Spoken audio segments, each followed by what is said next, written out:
Les saludo con la grandísima paz del Señor.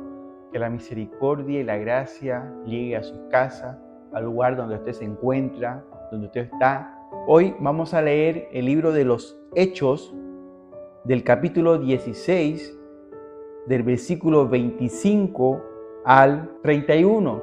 Y dice así la palabra del Señor: Pero a medianoche, orando Pablo y Silas, cantaban himnos a Dios y los presos los oían. Entonces sobrevino de repente un gran terremoto, de tal manera que los cimientos de la cárcel se sacudían, y al instante se abrieron todas las puertas y las cadenas de todos se soltaron. Despertando el carcelero y viendo abiertas las puertas de la cárcel, sacó la espada y se iba a matar, pensando que los presos habían huido. Mas Pablo clamó a gran voz diciendo: no te hagas ningún mal, pues todos estamos aquí. Él entonces, pidiendo luz, se precipitó adentro y temblando se postró a los pies de Pablo y de Silas, y sacándolos les dijo: Señores, ¿qué debo hacer para ser salvo? Ellos dijeron: cree en el Señor Jesucristo y serás salvo tú y tu casa. Gloria a Dios. ¿Sabe? Esta palabra tan tremenda nos habla sobre el apóstol Pablo y Silas. Dice que ellos fueron encarcelados por predicar la palabra de Dios. Y dice en el versículo 25 que ellos a medianoche estaban orando, alabando a Dios. Y dice que todos los que estaban ahí en la cárcel, los presos, los reclusos, lo oían. Y un gran ejemplo nos da Pablo y Silas, que ellos, haciendo lo correcto, fueron presos, fueron azotados, pero ellos no se desanimaron en ningún momento. Ellos más bien alabaron y oraron a Dios, agradecidos por lo que tenían, agradecidos por lo que estaban haciendo, sin importar las circunstancias. Es un gran ejemplo que nos da la Biblia de cuánto tenemos que aprender a gozarnos tanto en los momentos buenos como en los momentos malos. Es ahí donde se ve el corazón que está agarrado de Dios. Cuando una persona entiende que en todo problema, en toda adversidad, el Señor lo va a respaldar. Luego dice en el versículo 26: entonces sobrevino de repente un gran terremoto, de tal manera que los cimientos de la cárcel se sacudían, y al instante se abrieron todas las puertas y las cadenas, todos se soltaron. Dice que en esa alabanza, en esa oración, en esa aclamación que Pablo y Silas daban a Dios, dice que vino un terremoto.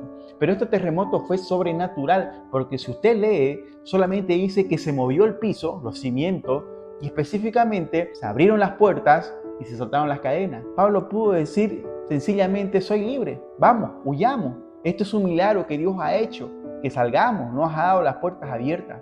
Pero no, Pablo se quedó, y lo vamos a ver el motivo que él se quedó. Dice en el versículo 27: despertando el carcelero y viendo abiertas las puertas de la cárcel, sacó la espada y se iba a matar, pensando que los presos habían huido.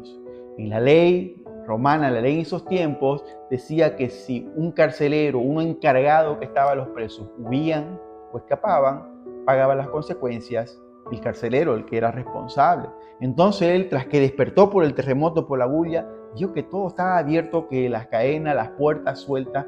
Lo primero que pensó fue que ellos huyeron, y para evitarse el castigo y todo lo que venía, decidió matarse. Pero dice que en el versículo 28, mas Pablo clamó a gran voz diciendo: no te hagas ningún mal, pues todos estamos aquí. Sí, Pablo le clamó y le dijo: no te hagas daño, nadie ha salido, todos estamos acá. ¿Sabe? El propósito de Dios sobrepasa todo entendimiento de nosotros.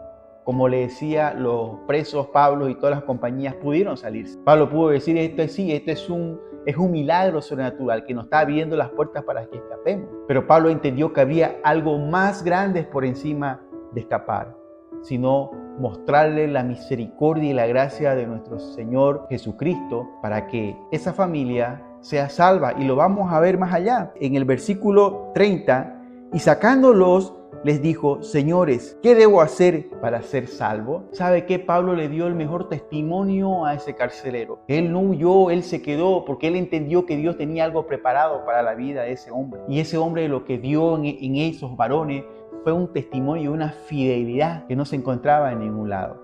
Y Él dijo, quiero de lo que ustedes tienen. Cuán importante es nuestro testimonio que nosotros damos día a día en nuestras casas, en nuestra familia, en nuestro trabajo, donde vayamos. Es importante porque la gente ve lo que en esa persona hay y desea tener eso. Por eso le preguntó, ¿qué debo hacer? Lo que ustedes tienen. Yo quiero ser salvo, yo quiero esa misericordia que ustedes tuvieron, yo quiero esa bondad, esa paciencia, esa obediencia. Y vemos que en el versículo 31 ellos le dijeron, cree en el Señor Jesucristo y serás salvos tú y tu casa. Pablo le dijo, ha llegado el Evangelio, ha llegado las buenas nuevas a tu vida, no solamente para ti, sino para toda tu casa y toda tu familia. Cuán grandes son los planes de Dios. Y aquí nos dice cuál era la forma para ser salvo, cuál era lo que ustedes tienen. Crean en el Señor Jesucristo, crean en el Hijo de Dios, aquel que pagó en la cruz del Calvario. Yo te invito a ti de que tú puedas buscar de aquel que dio su vida por todos nosotros, de aquel que murió por todos nosotros, por nuestros pecados, para que nosotros seamos restaurados, para que tú seas salvo, para que tú tengas vida eterna y tú sigas a Él, al dador de vida, al mejor modelo de vida que tenemos aquí en la tierra, es Jesucristo, nuestro Señor Salvador. Vamos a orar. Señor, te damos gracias, Padre Santo, gracias por esta palabra, gracias porque tú eres grande y misericordioso, Señor. Gracias, papá, porque tu palabra llega a las casas y reciban a Cristo toda persona que cree de corazón, que tú pagaste en la cruz del Calvario por cada persona. Todo te lo pedimos en el nombre de Cristo Jesús. Amén.